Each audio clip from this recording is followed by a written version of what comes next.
Hi friends, welcome back to the channel.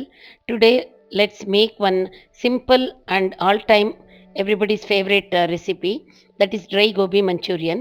Let's start with the recipe now. First ನಾನು ಗೋಬಿನ ಚಿಕ್ಕ ಚಿಕ್ಕದಾಗಿ cut ಮಾಡಿಕೊಂಡು salt ವಾಟ್ರಲ್ಲಿ soak ಮಾಡಿ ಎತ್ತಿಟ್ಕೊಂಡಿದ್ದೀನಿ. Next ಒಂದು ಬೌಲಲ್ಲಿ ಹಾಫ್ ಕಪ್ ಮೈದಾ, ಹಾಫ್ ಕಪ್ ಕಾರ್ನ್ಫ್ಲೋರ್ ಹಾಕ್ಕೊಂಡಿದ್ದೀನಿ. ಅದಕ್ಕೆ 1 ಸ್ಪೂನ್ ಸಾಲ್ಟ್ ಹಾಕಿದ್ದೀನಿ.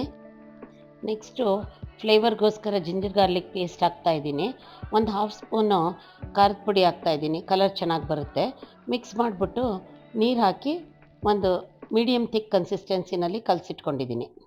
ನೆಕ್ಸ್ಟು ಕಟ್ ಮಾಡಿರೋ ಗೋಬಿನ ಬಾಯ್ಲಿಂಗ್ ವಾಟ್ರಲ್ಲಿ ಹಾಕ್ಬಿಟ್ಟು ಅದಕ್ಕೊಂದು ಸ್ಪೂನ್ ಸಾಲ್ಟ್ ಹಾಕಿ 1 ಮಿನಿಟ್ ಬಾಯ್ಲ್ ಮಾಡಿಬಿಟ್ಟು ತಕ್ಕೊಂಡಿದ್ದೀನಿ. ಅದಕ್ಕೆ ಕೋಲ್ಡ್ ವಾಟ್ರ್ ಹಾಕ್ಬಿಟ್ಟು ಕೂಲ್ ಮಾಡ್ಕೊಂಡಿದ್ದೀನಿ.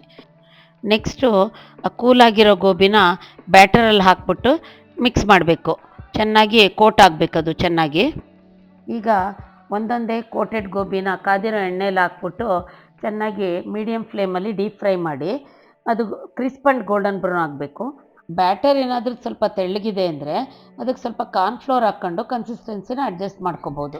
ಎಲ್ಲ ಗೋಬಿನೂ ಚೆನ್ನಾಗಿ ಫ್ರೈ ಮಾಡ್ಕೊಂಡ್ಮೇಲೆ ನೆಕ್ಸ್ಟ್ ಪ್ರೊಸೀಜರ್ ಸ್ಟಾರ್ಟ್ ಮಾಡೋಣ.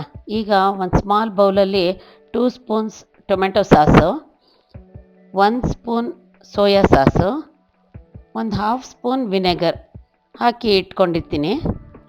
ಒಂದು ಕಾದಿರೋ ಕಡಾಯಿಗೆ 2 ಟೇಬಲ್ ಸ್ಪೂನ್ ಎಣ್ಣೆ ಹಾಕಿ ಜಿಂಜರು, ಗಾರ್ಲಿಕ್ಕು, ಆಮೇಲೆ 2 ಹಸಿರು ಮೆಣಸಿನ್ಕಾಯಿ ಹಾಕಿ ಚೆನ್ನಾಗಿ ಫ್ರೈ ಮಾಡ್ಕೋಬೇಕು 1 ನಿಮಿಷ. ಅದಾದಮೇಲೆ ಅದಕ್ಕೆ ಕಟ್ ಮಾಡಿರೋ ಆನಿಯನ್ನು ಮತ್ತು 1 ಕ್ಯಾಪ್ಸಿಕಮ್ಮು ಹಾಕಿ ಚೆನ್ನಾಗಿ ಫ್ರೈ ಮಾಡ್ಕೋಬೇಕು.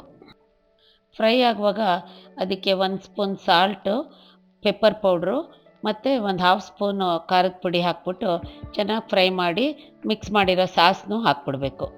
ನೆಕ್ಸ್ಟು 2 ಸ್ಪೂನ್ ಕಾರ್ನ್ಫ್ಲೋರ್ಗೆ ಸ್ವಲ್ಪ ನೀರು ಹಾಕ್ಕೊಂಡು ಸ್ಲರಿ ಮಾಡ್ಕೊಂಡಿದ್ದೀನಿ ಈ ಥರ, ಅದನ್ನು ಈ ಮಿಕ್ಸ್ಚರ್ಗೆ ಹಾಕ್ತೀನಿ. ಇದನ್ನು ಒಂದು 2 to 3 ಮಿನಿಟ್ಸ್ ಚೆನ್ನಾಗಿ ಫ್ರೈ ಮಾಡಿಬಿಟ್ಟು ನಾವು ಕರೆದಿಟ್ಕೊಂಡಿರೋ ಗೋಬಿನ ಇದಕ್ಕೆ ಹಾಕಬೇಕು. ಗೋಬಿನ ಇದರಲ್ಲಿ ಚೆನ್ನಾಗಿ ಮಿಕ್ಸ್ ಮಾಡಿ ಕೋಟ್ ಆಗೋ ತನಕ ಸಾಸೆಲ್ಲ. ಆಮೇಲೆ ಅದಕ್ಕೆ ಸ್ವಲ್ಪ ಸ್ಪ್ರಿಂಗ್ ಆನಿಯನ್ ಅಥವಾ ಕೊತ್ತಂಬರಿ ಸೊಪ್ಪು ಹಾಕಿ ಒಂದು ಸಲ ಮಿಕ್ಸ್ ಮಾಡಿ ಗ್ಯಾಸ್ ಆಫ್ ಮಾಡಿಬಿಡಿ. ಮೇಲೆ ಬೇಕಾದರೆ ಸ್ವಲ್ಪ ಸ್ಪ್ರಿಂಗ್ ಆನಿಯನ್ ಹಾಕಿ ಗಾರ್ನಿಷ್ ಮಾಡ್ಬೋದು. ಈಗ dry style gobi manchurian is ready to serve. Thank you for watching. Follow SKC recipes for more such videos.